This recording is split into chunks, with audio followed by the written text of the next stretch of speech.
Y qué buena teología esa canción, ¿eh? Esa lección que puede llevar toda la vida un creyente a aprender, que a veces Dios te dice que no, y el Señor no contestó, me dijo no porque no me quiere, en vez de que me dijo no porque sí me quiere.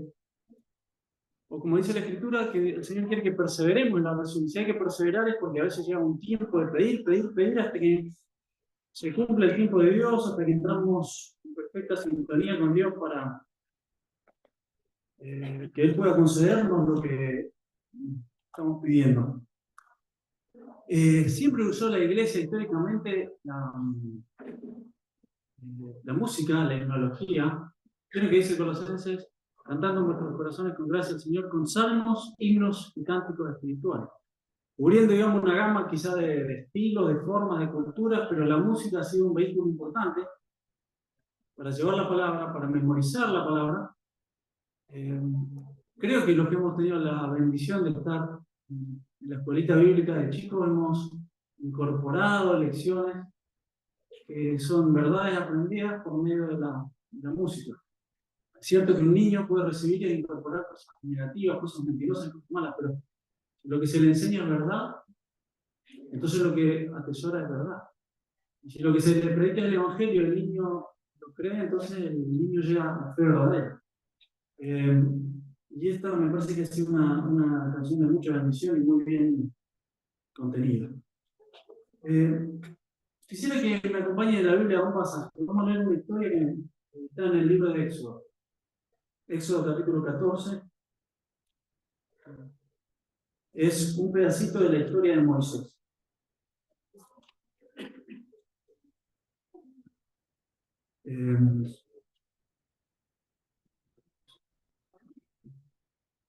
Si yo tuviera que poner un título a este sermón, le pondría El secreto del éxito. Y no pretendo, digamos, dar una fórmula secreta mágica de la Biblia para tener éxito. Podría ser discutible si la fórmula es mágica, como entendemos la palabra mágica. Pero lo que ciertamente no es secreta.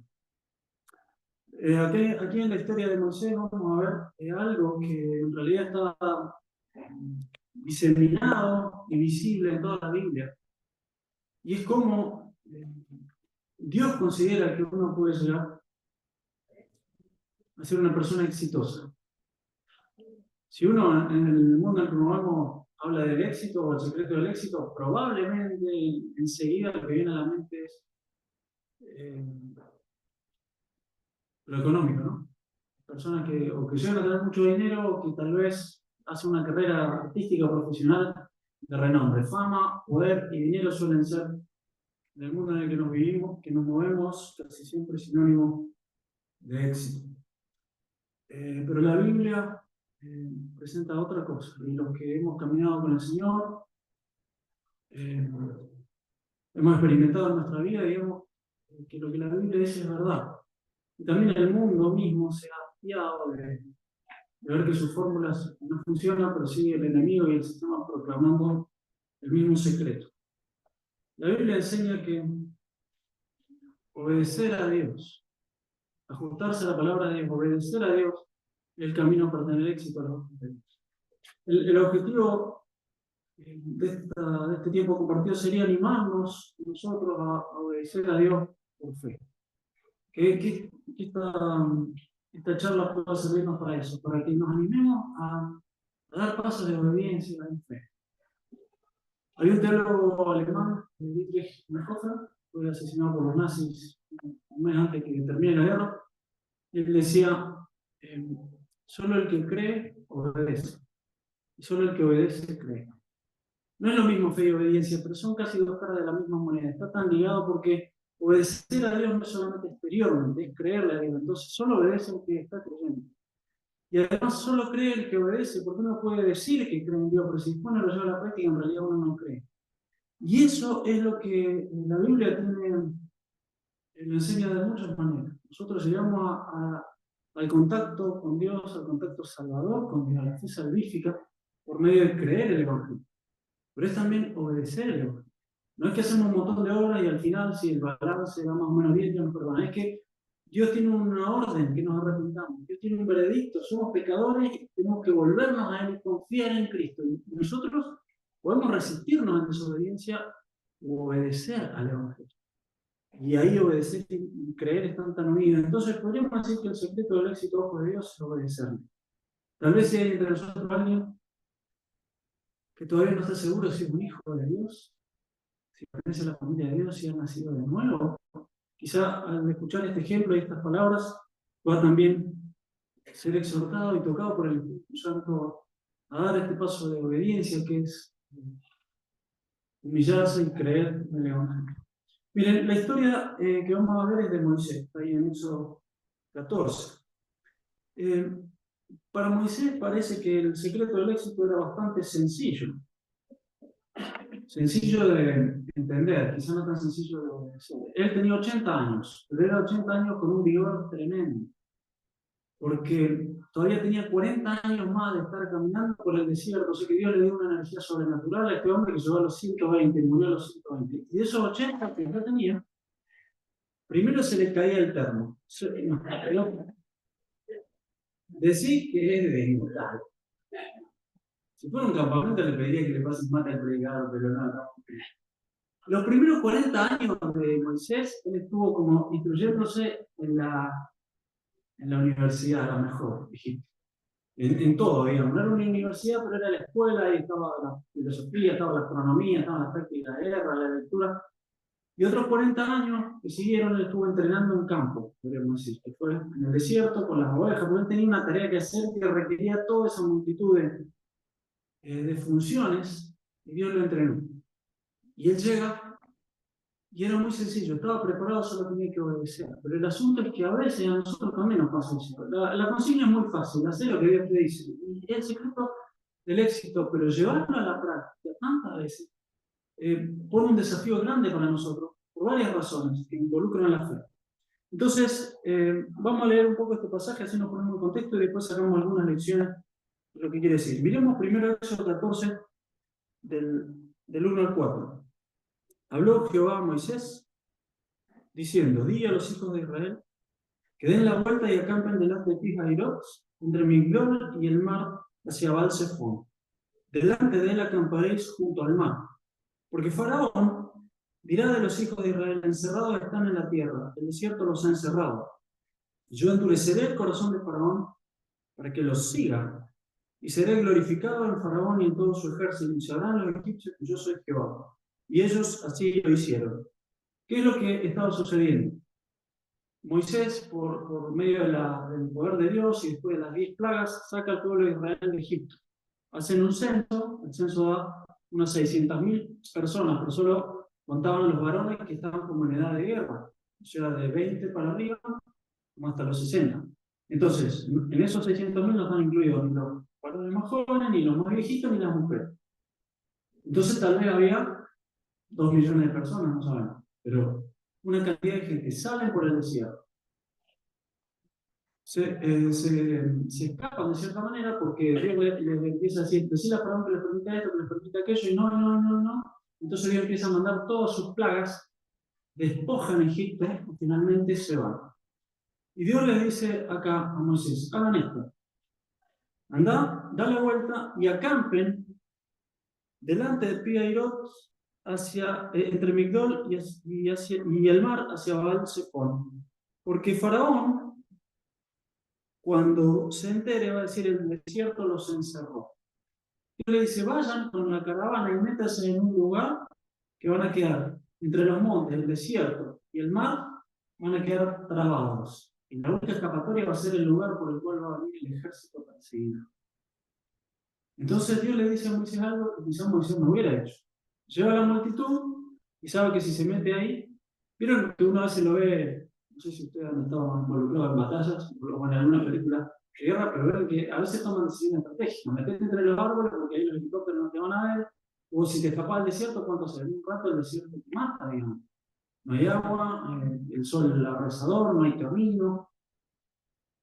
Entonces le dice a Moisés: hace esto, da la vuelta y vayan hasta el mar.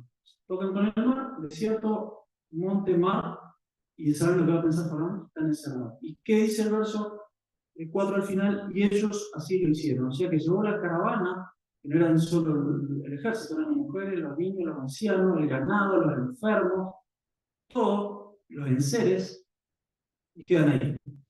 Leamos el relato del 5 al 18. Y fue dado aviso al rey de Egipto que el pueblo huía, y el corazón de Faraón y de sus siervos se volvió contra el pueblo, y dijeron: ¿cómo hemos hecho esto de haber dejado ir a Israel para que no nos sirva? Y unció su carro, o sea, lo alistó, y tomó consigo su pueblo, y tomó 600 carros escogidos, y todos los demás, los carros de Egipto, y los capitanes sobre ellos. Y endureció Jehová el corazón de Faraón, rey de Egipto, y él siguió a los hijos de Israel. Pero los hijos de Israel habían salido de Egipto con mano poderosa. Siguiéndolos pues los egipcios, con toda la caballería y carros de Faraón, su gente de a caballo y todo su ejército, los alcanzaron acampados junto al mar, al lado de Pi-Hahirot y delante de Baal-Zephón, donde ellos mismos se habían encerrado.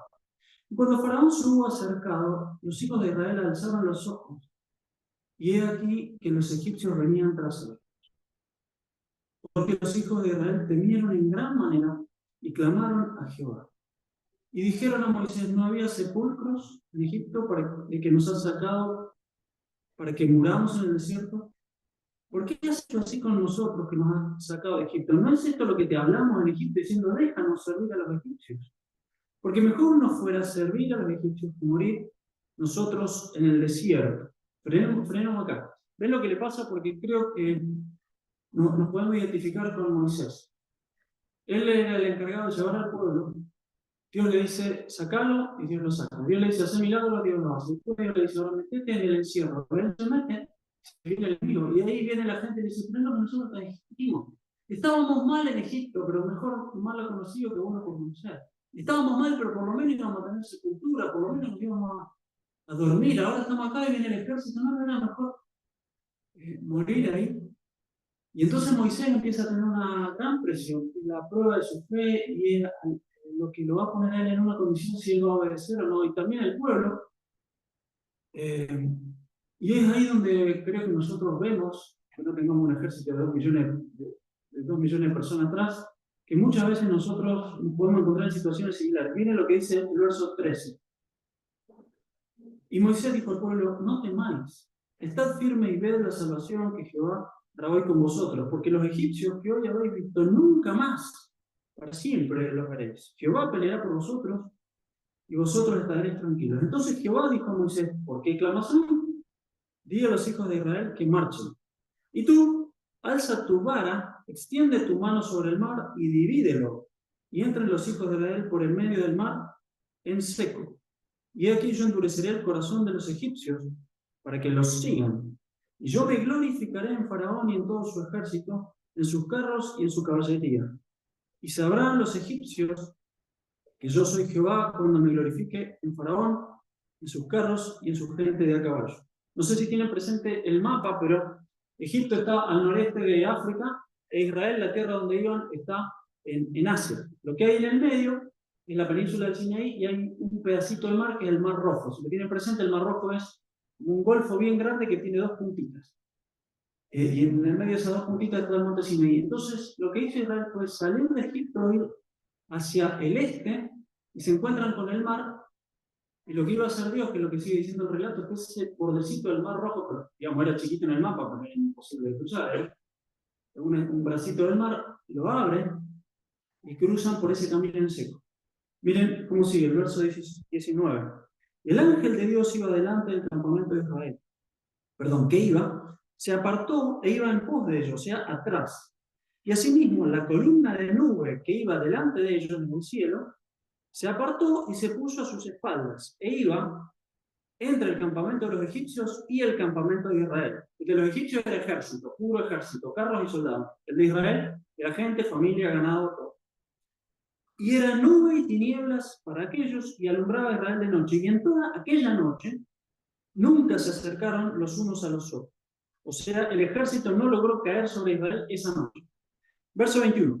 Y extendió Moisés su mano sobre el mar, e hizo Jehová que el mar se retirase por un recio viento oriental toda aquella noche, y volvió el mar en seco, y las aguas quedaron divididas. Entonces los hijos de Israel entraron por el medio del mar en seco, teniendo las aguas como un muro, o sea, se le había levantado el agua y se amontonaron como si fuera una pared a su derecha y a su izquierda. Y siguiendo los egipcios también entraron tras ellos hasta la mitad del mar, porque iban un poco más atrasados.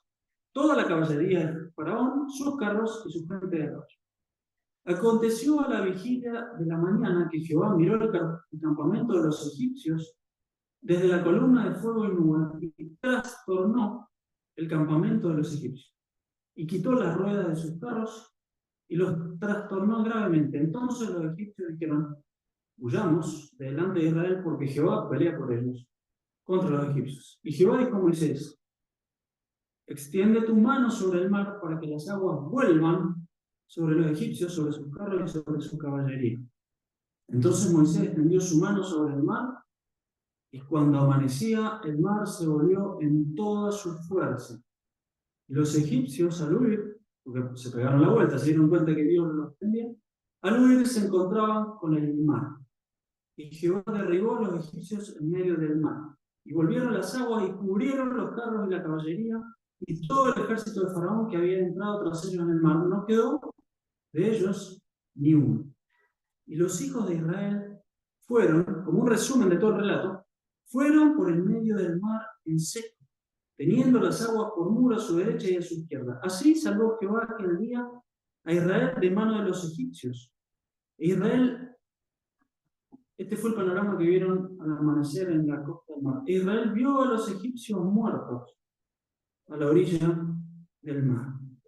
Y vio Israel aquel grande hecho que Jehová ejecutó contra los egipcios, y el pueblo temió a Jehová y creyeron a Jehová y a Moisés su siervo. Tremenda la historia. Y uno tal vez puede pensar en Moisés, como fue que empieza esta parte del relato, el Señor le dice: haz esto con el ejército, metete acá. Y uno ve el final del relato, cómo termina, y como se suele decir a veces con el diario del lunes, es distinto hacer el veredicto. Pero en el momento es lo que nos pasa a nosotros. Nosotros vamos a ver la mano del Señor, tal vez la hemos visto, pero tantas veces nos encontramos en situaciones donde tenemos que avanzar sin saber todavía cómo son los últimos versículos que van a escribir. Entonces yo quisiera que saquemos de este relato lecciones, 3 lecciones principales respecto a la obediencia. La primera cosa, que es lo que a Moisés le pasó, pero nos puede pasar a nosotros, es que la obediencia enfrenta a la razón. La obediencia enfrenta a la razón. A veces puede parecer que obedecer a Dios es irracional. Paradójicamente, es así. En realidad no lo es. ¿Por qué? Porque uno ve el final de la historia y lo más lógico era obedecer a Dios. Pero a veces puede suceder que con nuestra razón humana y solamente teniendo en cuenta variables humanas, las cosas que cualquier persona tiene en cuenta sin tener en cuenta a Dios, las promesas de Dios, que a veces obedecer a Dios parezca algo irracional. Dios puede pedirnos que hagamos algo ilógico. No es ilógico con el diario de lunes, ¿no? Es ilógico cuando lo vemos solamente de una perspectiva humana, o cuando Dios nos hizo una promesa pero no nos dio el detalle. ¿Ven lo que pasa en los versículos 1 al 3? Dios le dice a alguien que era experimentado en tácticas de guerra: lleva al pueblo, dobla y métete frente a Piedra, entre Migdol y el mar hacia Baal-Zephón. ¿Y sabe lo que va a pensar el faraón? Que quedaron encerrados. Y sí, porque lo que estaba haciendo era meter el ejército se encerraron. No tenían escapatoria. Capaz que algunos pocos con unos caballos se llevaban los víveres de todo, unos pocos podían salir por el desierto. Pero ¿qué va a hacer? Primero tenés que escaparte de un ejército que te sigue. Segundo, dejar tu familia atrás. El mar no puede, del otro lado viene el ejército, están encerrados. Es ilógico. Y a veces Dios puede pedirnos a nosotros cosas que parecen ir contra la razón. Ahora, Dios no se equivoca. ¿Pero te ha sucedido eso, que alguna vez el Señor me pide algo? Pero si hago eso, una tontería. Cualquier otra persona no lo haría. Mirá lo que hace todo el mundo. Mirá la viveza criolla de la que todos se aprovechan. Pero puede ser que Dios nos pida algo que, si uno no tiene en cuenta todas las variables, parece que va contra la razón. Incluso a veces obedecer a Dios puede parecer que beneficia al enemigo. Porque el verso 9 dice que siguiéndolo los egipcios con toda la caballería, lo encontraron. ¿Y dónde lo encontraron? Y donde le dejaron servir a la cosa. Lo encontraron ahí.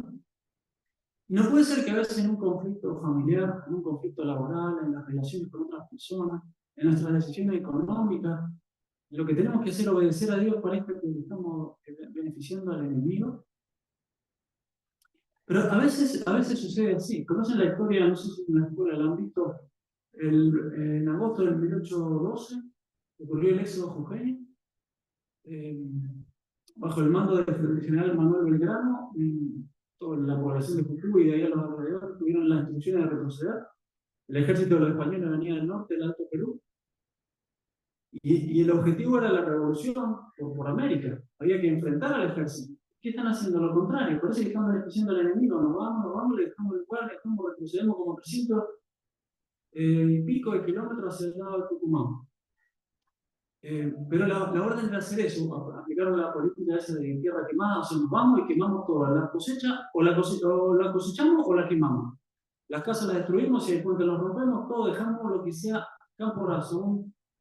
Entonces, aparentemente eso parecía que beneficiaba al enemigo, le estamos dando a la tierra, pero en realidad lo que estaban haciendo era una técnica de guerra, de hacer lo que tenían que hacer inteligentemente. A veces, para nosotros, seguir al Señor puede ser que parezca que beneficiamos al enemigo, aquel que se nos opone entre las personas, incluso que va en contra de nuestros intereses. Incluso puede pasar que por obedecer a Dios se nos acabe el tiempo.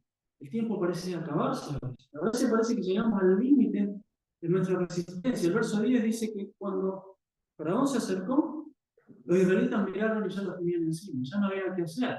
No tenían algo por satélite, una larga vista, no los vieron con 12 horas de antelación, los vieron y ¿qué iban a hacer? Y Moisés seguía obedeciendo a Dios y van y lo presionan. Y a veces la prueba para nosotros realmente será el punto más fuerte del fuego de la prueba, es cuando se nos acaba el tiempo. Cuando se nos acaba, llegamos a los límites de nuestra resistencia. ¿Vieron que el Señor Jesucristo fue tentado 40 días sin comer? Y ahí vino la tentación. Él estaba al límite máximo de lo que un ser humano puede llegar. Incluso en Getsemaní, después en la cruz, fue tentado y hasta la muerte. Esto es diferente para cada uno de nosotros. A veces uno ve la prueba de una hermana y dice, bueno, ¿cuánto lo hace por eso? Pero quizá para él es el límite. Para él está al borde de lo que ya no resiste más. Quizá un acto de fe y de obediencia de tal hermano es gigantesco, porque para mí es pequeño, pero lo que le está pasando a él es terrible, y al revés. Quizá a vos no te comprenden, pero lo que a vos te sucede está yendo al límite, y el Señor lo sabe. Se acabó el tiempo, se acabaron las fuerzas, estamos puestos en el punto donde no damos más, estamos encerrados, ya no hay escape, se acabó, es cuestión de momentos. ¿Y por qué llegamos a ese punto? Por obedecer al Señor. Nosotros vemos el final de la historia. Este era el camino. Pero acá todavía no estaba escrita el final de la historia. Y a veces así nos pasa a nosotros. Obedecer al Señor por fe muchas veces parece ir en contra de la razón, pero no lo es. En segundo lugar, obedecer a Dios ejercítala. Obedecer a Dios la pone en marcha. Y esto es lo que tuvo la oportunidad de hacer el pueblo. Obedecer a Dios requiere que demos pasos a veces antes de que Dios muestre la salida. Es decir, miren lo que dice el versículo 4. Yo endureceré el corazón de Faraón, cuando ustedes se metan ahí, él los va a seguir y yo me voy a glorificar. Y el versículo tiene una última oración que dice, ellos lo hicieron así. Todavía Dios no le había dicho a Moisés lo que iba a hacer. No le había dicho se va a abrir el mar, no le había mostrado una visión, no le anticipó algo del futuro. Le dijo, vos haces esto y yo me voy a glorificar. ¿Y qué hizo Moisés? Obedeció. Y a nosotros casi siempre nos pasa esto. Dios nos da 1 o 2 pasos para dar y sus promesas. Yo te respaldo, vos haces. Y entonces obedecer ejercita la fe, porque tenemos que dar los pasos por fe. No es irracional. Puede ser paradójico, aparentemente racional, pero si Dios lo dice y es claro, es lo más sensato. Obedecer ejercita la fe. Entonces uno tiene que obedecer lo que uno ya conoce. Entonces quizás nos preguntamos, yo me pregunto y vos también, ¿qué es lo que el Señor quiere que vos le obedezcas ahora? Tal vez no ves el final del túnel, ves un paso, ves 2 pasos y no ves más. Pero ese paso que el Señor quiere que des, esa acción que no sabes qué Dios va a hacer después, pero ¿estás dispuesto a dar un paso de fe, dos pasos de fe? Nos preocupamos de obedecer lo que ya sabemos que Dios quiere para nosotros. La fe, la obediencia ejercita la fe. Porque tenemos que empezar a marchar. Como dice Israel, bueno, eso dice Dios, dijo Moisés, para allá vamos. Y avanzó. Y después recién se enteró lo otro que Dios tenía. Obedecer ejercita la fe también porque nos puede llevar a una situación en la que Dios es nuestro último recurso y no nos queda más. En los versos 11 al 14 dice que se le presenta al pueblo a Moisés. Parece que lo van a linchar. De hecho, más adelante en el viaje casi que hablaron de volverse contra él, de buscarse otro día, de irse a Egipto. Y se le viene toda la gente. No importa que había una cierta autoridad jurídica, una institución, él era la persona. Cuando hay un linchamiento se saltean todas las leyes de la justicia y de la policía y van contra una persona y ahí se le van y se lo enfrentan. Y le dicen, pero ¿qué haces? Mirá dónde nos trajiste, mirá dónde nos sacaste, para que muera nuestro hijo, nuestra esposa, nuestro anciano, mirá dónde estamos. ¿Y qué dice Moisés? Bueno, tenemos que confiar en Dios. Ah, claro, el último recurso, no te queda más nada. No tenés para dónde ir y qué vas a hacer si nos encerrás. Ahora, esto era justamente el plan que Dios tenía, así tenía que ser. A veces obedecer nos pone en esa situación en la que por obedecer eliminamos toda otra fuente de auxilio. Por obedecer nos encontramos en una situación en la que no nos queda otra que Dios. Nosotros mismos quemamos las naves. ¿Vieron lo que es esa figura? Llega un ejército y los capitanes dicen, quemamos los barcos porque acá no huye nadie. O vencemos o morimos. Y a veces por obedecer a Dios, cuando nos damos cuenta que no hay ninguna alternativa correcta, ningún otro camino es un atajo sano, obedecemos a Dios y eliminamos como fuente de otra salida para algunos problemas. ¿Y qué nos queda? Que la única solución es Dios. O nos salva o no nos salvamos. O nos salva o morimos aquí. Dios muchas veces. ¿Recuerdan a Lázaro? Cuando le mandan a las hermanas Marta y María decir que tu amigo Lázaro está enfermo. ¿Y qué hace el Señor? ¿Viene a sanarlo? Se quedó 2 días más donde estaba, para que cuando vino ya hacía 4 que estaban muertos. ¿Por qué? Porque no quedaba otra que un poder divino que resucita a un muerto y lo saque de la tumba cuando ya empezó la descomposición. Muchas veces el Señor nos pone eso, parece que fuera casi su forma favorita de tratar con nosotros. Da paso de obediencia y por obedecer, eliminamos otra fuente de auxilio. Obedecer ejercita la fe. Pero esa es la manera, eso es lo que Dios tiene preparado. Ahora sabemos el final de la historia. Cuando Dios nos pone en esa situación y nosotros por obedecer parece que vamos para atrás, el Señor no se corrige, el Señor no se olvidó. Obedecer al Señor ejercita la fe porque muchas veces nos lleva a dejar que Dios sea nuestro último recurso. Y miren, el versículo 16 nos aclara algo más. Y es que obedecer es hacer lo que está a nuestro alcance. Lo imposible lo hace Dios. Dice el verso 16, tú alza tu vara y extiende tu mano sobre el mar y divídelo y entran los hijos de Israel por un medio de él en seco. ¿Ven lo que le está pidiendo Dios a Moisés? Le dice, alza tu vara, perfecto, extender la mano, genial, divide el mar. ¿Cómo hago eso? Es importante que nosotros conozcamos cuál es la voluntad de Dios, porque nosotros nos enfocamos en obedecer lo que el Señor quiere. La parte que está en nuestro alcance, esa la hacemos nosotros. Lo imposible lo hace Dios. Ahora, esto ejercitaba la fe, porque Dios le dijo a Moisés, anda, levantá la vara, extendé la mano y dividí el mar. ¿Cómo? Yo levanto la vara, voy, y el mar, ¿cómo lo divido? Sin una vara. Pero esa era la parte que iba a entrar Dios en el juego. Es importante que nosotros conozcamos qué es lo que Dios nos dice. Porque la voluntad de Dios, el Dios de la Biblia, eso es lo que tenemos que obedecer. La otra parte el Señor se va a ocupar. Obedecer ejercita la fe porque Dios muchas veces nos pide que hagamos algo que si Él no pone su parte sobrenatural no va a funcionar nunca. Tiene que ser que yo hago lo que Él me pide, pero además tiene que ser que Él respalde, que Él ponga su parte, así se va a dividir el mar. Por eso es importante que nosotros conozcamos la Biblia, porque acá nos revela al Dios de la Biblia. A veces hay personas que tienen el Dios de la calle, el Dios popular, el Dios personal que yo me he forjado, una idea vaga que tengo de la Biblia, que un poco medio el Vox Populi, lo que conseguí culturalmente de lo que dice la Biblia, pero quizá nos parece que Dios nos pide algo que no nos pide. Tenemos que conocer la voluntad de Dios, porque cuando nosotros obedecemos al Dios de la Biblia, el Dios de la Biblia hace lo que Él dijo que va a hacer. Y entonces obedecer ejercita la fe, porque hace que nosotros caminemos, nos quedemos con una dependencia absoluta e inexorable de Dios. Y que si Él no hace su parte, no lo logramos. Pero Dios sí hace su parte. Alguien dijo, no nos damos cuenta de que Dios es todo lo que necesitamos hasta que Dios es todo lo que tenemos. A veces no es hasta ese punto en el cual nos quedamos sin ninguna otra cosa que nos damos cuenta que en realidad lo único que nos hacía falta era el Señor. Esto nos lo pueden contar, pero lo diferente es experimentarlo, y eso es lo que el Señor nos quiere llevar. Por eso la obediencia ejercita nuestra fe y a veces enfrenta la razón, parece que está enfrentada, reñida con la razón, aparentemente, porque Dios nos hace ir ahí confiando en su palabra.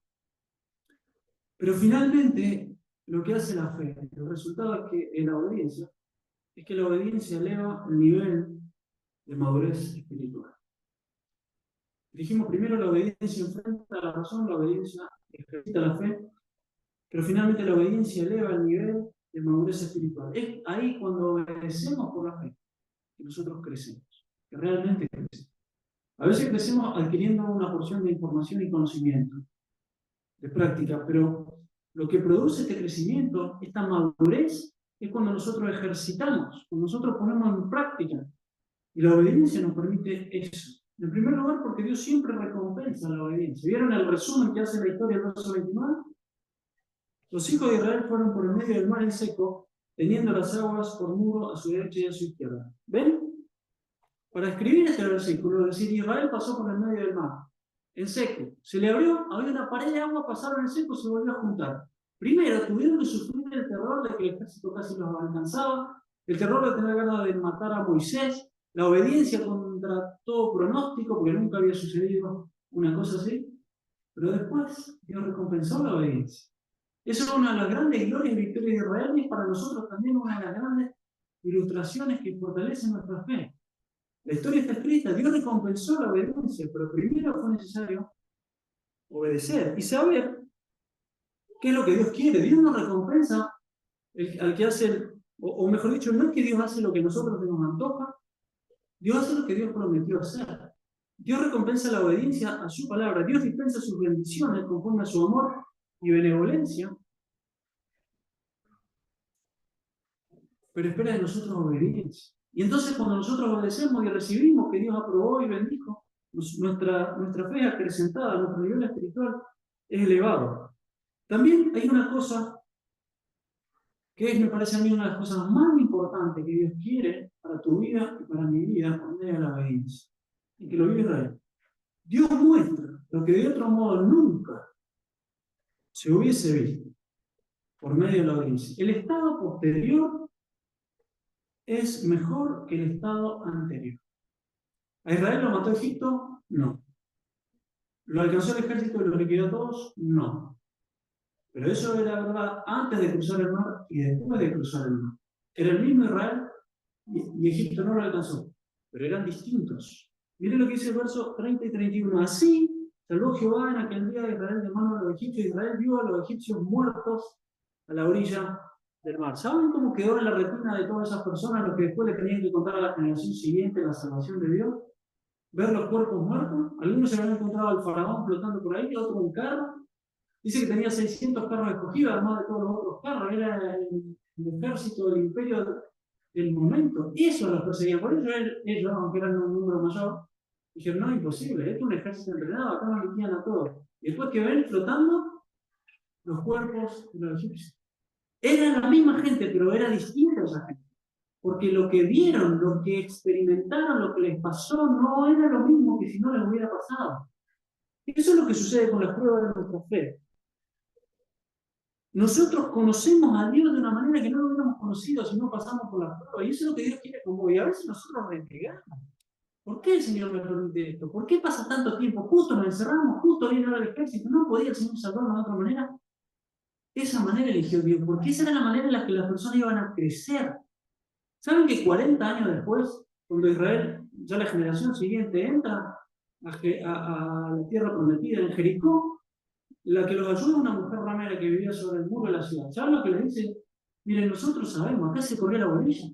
A ustedes Dios los sacó de Egipto, los hizo cruzar el mar, vino por el desierto. Lo que pasó con ustedes no tiene nombre, están todos muertos de miedo acá. No había internet, no había redes sociales, no había diario, no había WhatsApp, las noticias no corrían como ahora, y habían pasado 40 años casi. Todo eso fue lo que Dios gestó, lo que Dios propició que sucediera. ¿Por qué? Porque ellos obedecieron. Entonces, con nosotros Él quiere hacer lo mismo. A veces no entendemos por qué demora tanto. ¿Por qué no tuve que pasar? Yo no me podía ahorrar esta mala sangre, este dolor, estos problemas. ¿Por qué el Señor, que tiene tanta riqueza o tantas bendiciones, tanto en sus arcas de gracia, por qué a uno le da esto y a mí me da otra cosa? Pero no, el Señor no se equivoca. El Señor le podía haber dicho a Moisés de entrada lo que iba a hacer. El Señor podía haber abierto el mar 3 días antes que lleguen los egipcios, lo cierra, llegan los egipcios, no saben dónde están. Tenían que pasar esa situación. Tenían que enfrentarse con la posibilidad de que los maten por confiar en Dios. Y la obediencia es eso. Obedecer, yo obedezco y salimos iguales pero distintos.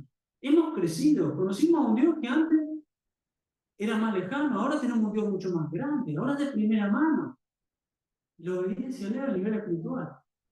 Entonces, para el Señor esto era lo que tenía que pasar. Y ahora que Israel lo pasó también, lo tiene para contar, lo tiene para vivir. Decime si no es también en tu historia. Y si no es más lo que Dios tiene para nosotros, adelante.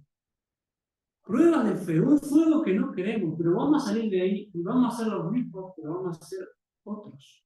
Finalmente, la obediencia eleva la madurez espiritual porque Dios honra a los que le obedecen. Ven que el versículo 31 al final dice que el pueblo temió a Jehová y creyó a Jehová, pero también el pueblo creyó a Moisés, su siervo. ¿Ven? Lo querían linchar. Luego se dieron cuenta que este era el embajador de Dios. Ese palito que siempre anda, que ya tiene cansado con el palito, hizo así y se abrió el mar. Ah, este es el que Dios mandó. Dios lo honró. Él no se tuvo que parar ahí y despotricar contra ellos. Él lo obedeció. ¿Qué hizo Dios? Dios lo honró. Ser aprobado por Dios es la máxima satisfacción a la que puede aspirar una persona.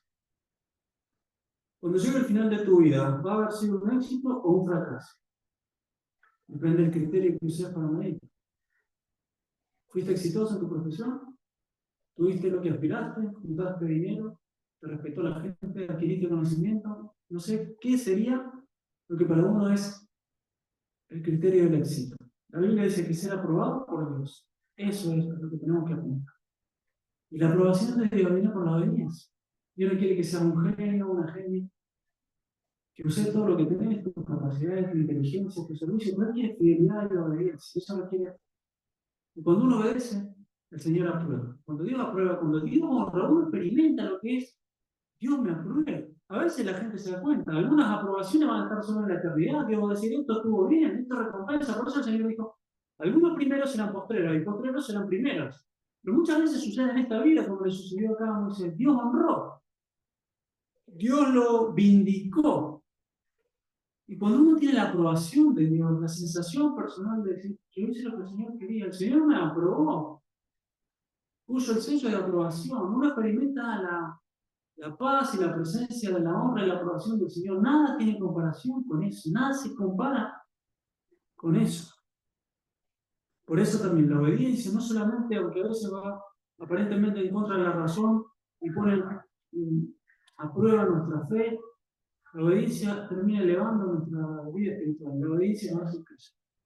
Si no nos atrevemos a dar pasos de fe, si no perseveramos en el camino de la obediencia, a veces son pasos grandes, a veces son pequeños pasos de todos los días, nunca vamos a conocer el impresionante alcance del proyecto que Dios tiene para nosotros. Nunca vamos a experimentar el asombro y la gratitud que produce ser recompensado y aprobado por Dios. Como dijo un hermano, primero el mandamiento, después la bendición. Así tiene que ser nuestra prioridad. Primero lo que Dios dice, que Él se ocupe de bendecir. Dios recompensa la obediencia. ¿Cómo estamos nosotros? Y también yo pensaba, capaz hay alguien acá que todavía no dio el primer y principal paso de la obediencia. ¿Saben que la Biblia dice que Dios, habiendo pasado por alto los tiempos de esta ignorancia, ahora ha enviado a Jesucristo. Y hoy Dios manda a todos los hombres en todo lugar que se arrepientan. Ese es el gran mandamiento de Dios. Dios manda a todo hombre en todo lugar que se arrepienta.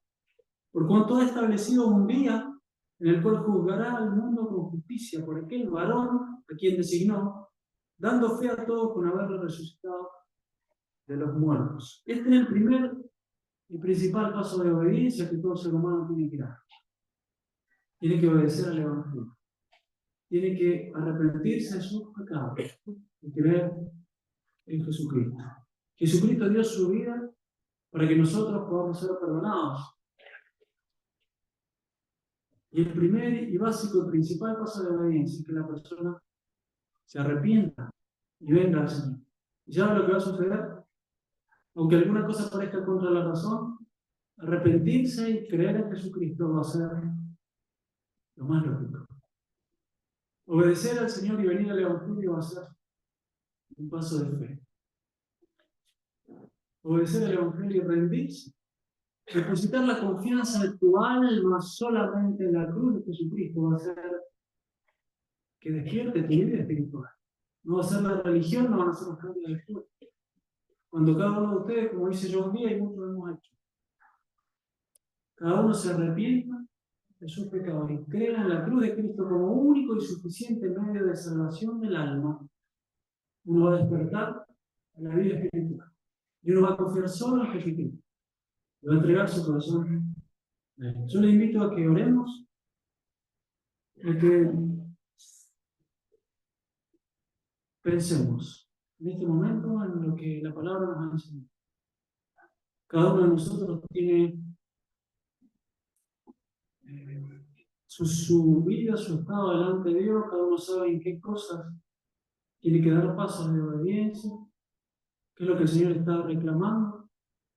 Y quizá también alguno aquí sabe que todavía no ha recibido a Cristo, no se arrepintió de sus pecados, no ha confiado su alma completa en el presente y en la eternidad en los brazos de Jesús. Quizá hay alguien que todavía confía en sus buenas obras, alguien que todavía confía en su propia reforma de la conducta, en sí mismo, en sus buenas intenciones. Pero Dios manda que confiemos solo en Jesucristo, que nos arrepintamos de nuestros pecados. Y cada uno de nosotros puede ahora en silencio abrirle su corazón al Señor y decirle: Señor, te quiero obedecer. Señor, me cuesta a veces confiar en tu palabra, pero te quiero obedecer. Padre nuestro, esta es nuestra realidad, estamos agradecidos de cada visto tu mano, cómo tú cumples tus promesas, cómo tú te ligas a ti mismo con tus palabras y tus promesas, pero luego respaldas lo que dijiste. Tú recompensas y honras a los que te honran. Queremos obedecerte, Señor, queremos ir contra viento y marea y a veces contra los pronósticos, porque tú lo dices. Honrar tu nombre y obedecer. Queremos ver qué es lo que tú tienes preparado para nosotros. Queremos caminar en obediencia. Danos gracias, Señor, por saber hoy, mañana y pasado qué hacer, y aún cuando tocan decisiones grandes, cómo obedecerte. Y también, Señor, que cada uno de nosotros pueda tener la certeza de que ha recibido a Cristo, que ha obedecido el primer y principal mandamiento, de arrepentirse y amar a Dios creyendo en el Evangelio. Nos ponemos en tus manos, Señor, ahora al despedirnos. Rogamos que tu gracia nos acompañe y que podamos vivir por fe en el camino de la obediencia. En el nombre del Señor Jesús. Amén. Muchas gracias, hermanos, que han terminado.